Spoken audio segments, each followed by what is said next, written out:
Nalalapit na ba ang huling panahon dito sa mundo? Ang mga pagbabago ba sa buong mundo at ang mga tensyon sa pagitan ng maraming bansa ay isa ng senyales ng pagdating ng huling panahon? Isa-isahin natin ang mga nangyayari sa ating mundo. Una, ang pag-init ng mundo, global warming at climate change. Bakit kakaiba?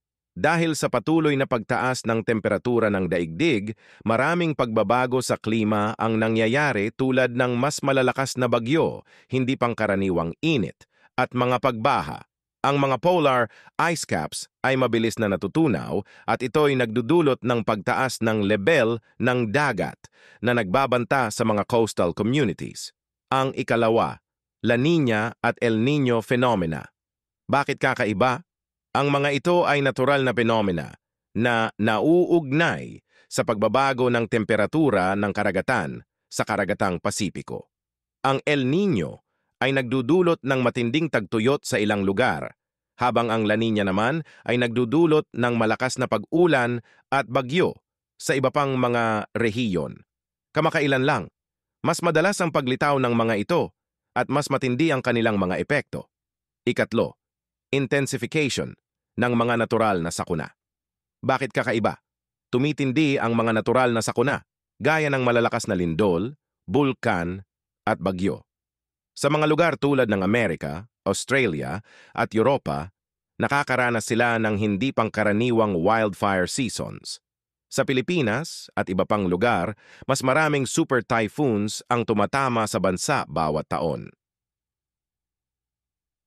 Ikaapat, pagkalat ng bagong mga sakit, pandemya. Bakit kakaiba? Sa mga nagdaang taon, naranasan ng mundo ang COVID-19 pandemya, isang kakaibang virus na kumalat sa buong mundo. Bukod dito, may mga bagong banta rin mula sa iba't ibang uri ng virus tulad ng monkeypox, avian flu, at iba pang mga zoonotic diseases. Ikalima, mass extinction ng mga hayop at halaman.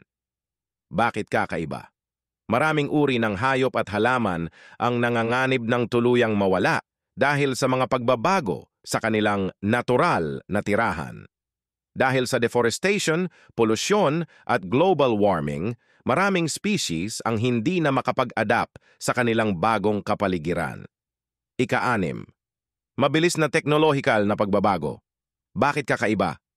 Ang bilis ng pag-usbong ng teknolohiya tulad ng artificial intelligence, automation at mga bagong uri ng komunikasyon ay binabago ang pamumuhay ng mga tao.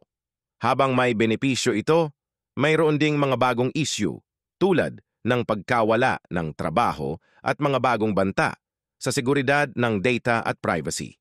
Ikapito, auroras sa hindi karaniwang lugar. Bakit kakaiba? Ang aurora borealis, hilagang ilaw, at aurora australis, katimugang ilaw, ay karaniwang nakikita malapit sa mga polar regions. Subalit, kamakailan lamang may mga ulat ng auroras na nakikita sa mas mababang latitudes na hindi karaniwan at maaaring maiugnay sa mga pagbabago sa magnetic field ng Earth. Ika-walo, ang pag-usbong ng malalaking sinkholes. Bakit kakaiba? Ang sinkholes ay biglaang mga pagbagsak ng lupa na nagiging sanhi ng malalaking butas sa lupa. Sa mga bansa tulad ng China, Guatemala, at kahit sa Florida, USA, mas marami na ngayong mga sinkhole ang biglang lumilitaw na nagiging banta sa kaligtasan ng mga tao at ari-arian. At ang ika-10 na pagkakaroon ng mga sigalot sa pagitan ng mga bansa. Ang mga fenomena na ito ay nagpapakita ng patuloy na pagbabago sa ating mundo. At mahalaga ang pagkakaroon ng kamalayan upang mas makapaghanda ang bawat isa sa mga posibleng epekto nito. Hanggang dito na po ang aking kwento. Sa mga panahon ngayon, ibalik po natin ang pananampalataya sa ating Panginoon. At magkaisa po tayong manalangin para sa hinaharap ng sangkatauhan at sanlibutan.